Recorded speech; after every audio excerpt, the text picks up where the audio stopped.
Hello dear CMA foundation के प्यारे बच्चों, आज है हमारा सेशन नंबर 3 जहां पे मैं ऑलमोस्ट 5 मिनट के अंदर आपके कॉम्प्लिकेटेड कंसेप्ट्स को इजी में सिखा के दूंगा, जिसके कारण आपका बहुत सारा टाइम बचेगा और सारी कंसेप्ट्स आपके टिप्स पे रहेगी।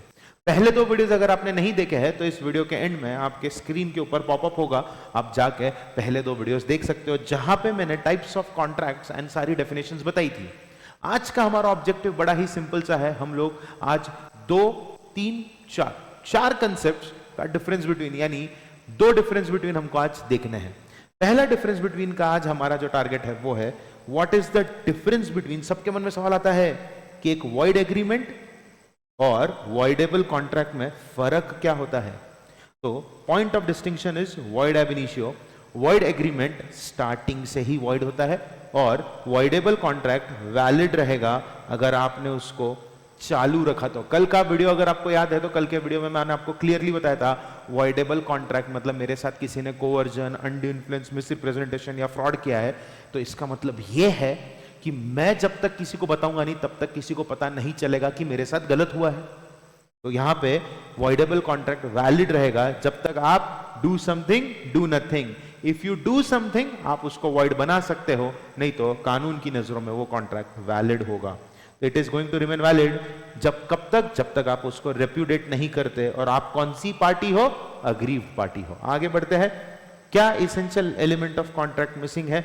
यहां पे enforceability by law is missing और यहां पे फ्री कंसेंट मिसिंग होती है। मेरी कंसेंट फ्री नहीं है। फ्री कंसेंट के अंदर coercion, undue influence, misrepresentation, fraud and mistake भी आता है, बट मिस्टेक वाले कॉन्ट्रैक्ट वॉइडेबल नहीं, वॉइड होते हैं। आगे हम लोग जरूर सीखेंगे। फिर आता है एनफोर्सेबिलिटी। क्या इसको लागू कर सकते हैं? इसको कोई भी पार्टी लागू नहीं कर सकती, पर वॉइडेबल कॉन्ट्रैक्ट एनफोर्सेबल रहेगा at the option of aggrieved party only, अगर उसने उसको कैंसिल नहीं किया तो। मतलब अगर मान लो मेरे साथ धमकी दे के तुमने घाटे का सौदा किया, मतलब मेरे को बेचना नहीं था, तूने मेरे को धमकी दिया और बोला कि प्रॉपर्टी बेच, मैंने बेच दी और तेरे को रियलाइज हुआ कि वो प्रॉपर्टी जिसके तू मुझे 1 करोड़ दे रहा है उसके एक्चुअल वैल्यू 50 लाख है। अब तू अगर मुकरेगा तो मैं कोर्ट में तेरे खिलाफ जाके केस फाइल करूंगा कि तूने कॉन्ट्रैक्ट तोड़ा। पर बेटे तू कॉन्ट्रैक्ट तोड़ नहीं सकता, ये ताकत सिर्फ मेरे पास है क्योंकि ये कॉन्ट्रैक्ट वॉइडेबल कॉन्ट्रैक्ट है। तो वॉइडेबल कॉन्ट्रैक्ट में अग्रीव पार्टी एनफोर्स करा सकती है अगर उसने कॉन्ट्रैक्ट को रेप्यूडेट नहीं किया।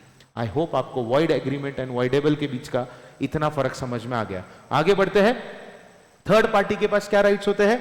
थर्ड पार्टी के पास कोई राइट नहीं आता और ये जो पॉइंट है इसको हम लोग सोगा के अंदर भी पढ़ते हैं, सेल ऑफ गुड्स एक्ट में, इन एक्सेप्शन ऑफ नीमो दैट क्वाड नॉन हैबिट। ध्यान से सुनना मैं क्या बता रहा हूं। अगर आपने मेरे साथ फ्रॉड करके मेरी कोई चीज ले ली, मैंने राइट टाइम पे कॉन्ट्रैक्ट को कैंसिल नहीं किया, आपने वो चीज किसी और को बेच दी, तो जिसको भी आपने वो चीज बेची है वो उसका मालिक बन जाएगा और मैं उसमें कुछ नहीं कर सकता। थर्ड पार्टी के पास राइट आ जाएगा अगर वो इनोसेंट है तो। यही यहां पे लिखा हुआ है। थर्ड पार्टी जिसने गुड फेथ में चीजों को खरीदा फॉर कंसिडरेशन, कॉन्ट्रैक्ट के कैंसिल होने से पहले उसको टाइटल मिल जाएगा उस गुड्स का। तो अगर आपके साथ किसी ने वॉइडेबल कॉन्ट्रैक्ट किया है, यानी coercion, undue influence, misrepresentation, fraud किया है, तो आप जल्द से जल्द उसके खिलाफ एक्शन लो, नहीं तो वो चीज किसी और की हो जाएगी। फिफ्थ पॉइंट आता है effect of lapse of time.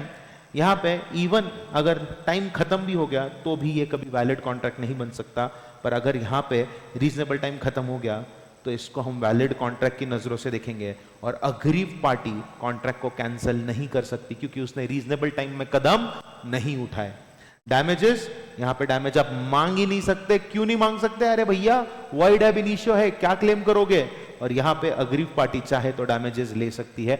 और यह था हमारा first half, difference between void agreement and voidable contract. अब हम लोग देखेंगे दूसरा डिस्टिंक्शन वॉइड एग्रीमेंट और इलीगल एग्रीमेंट के बीच का। सबसे पहला हमारा जो डिफरेंशिएशन आता है, सॉरी मैं फंबल कर गया, वो है क्या वॉइड है क्या इलीगल है। सारे वॉइड एग्रीमेंट जरूरी नहीं है कि इलीगल हो, पर सारे इलीगल एग्रीमेंट हमेशा ही वॉइड होते हैं। दूसरा, क्या कोलैटरल एग्रीमेंट वॉइड एग्रीमेंट में वॉइड होते हैं? The answer is no, collateral agreement void नहीं होते, पर इलीगल एग्रीमेंट में कोलैटरल एग्रीमेंट भी वॉइड हो जाता है। और लास्ट पॉइंट ऑफ डिफरेंशिएशन है कि क्या हम बेनिफिट जो लिए हैं वो रिस्टोर बैक कर सकते हैं क्या।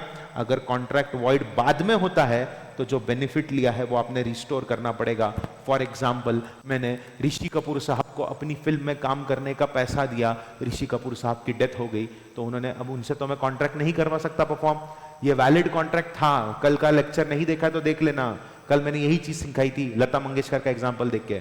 तो ऋषि कपूर साहब ने मेरी फिल्म की आधी शूटिंग की, मैंने पूरा पैसा दे दिया, उनकी मृत्यु हो गई, मैं चाहूं तो बेनिफिट जो उनके घर वालों को दिया है मैं वो वापस से ले सकता हूं।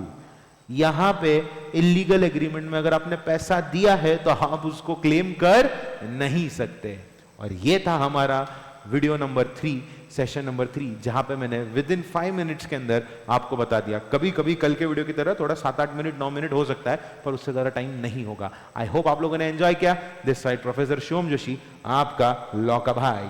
मिलते हैं कल, तब तक के लिए take care everyone and happy studying.